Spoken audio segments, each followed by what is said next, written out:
Uncle નવા કલેક્શનમાં શું લાવ્યા છો? નવા કલેક્શનમાં તો ઘણું બધું આવ્યું બેટા. અંકલ મારે તો ગજી સિલ્કમાં જ જોઈએ છે. ગજી સિલ્કમાં ને બેટા આજે જ નવું કલેક્શન આવ્યું છે. આવો બતાવી દો. ગજીમાં નવું કલેક્શન આવ્યું છે. એમાં 3 કલર આવ્યા છે. આમાંથી જે કલર તને ગમતો હોય ને એ પેલા તું ટ્રાય કરીને જો.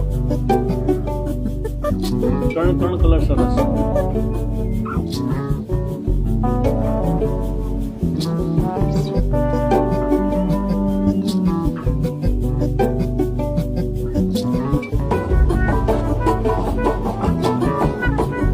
અંકલ મને આ 3 ગમ્યા છે. એક મારી માટે, એક મારી મમ્મી માટે, એક મારી બેન માટે. આ 3 પેક કરી દો.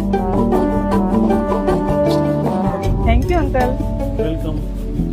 બાય. બાય બેટા.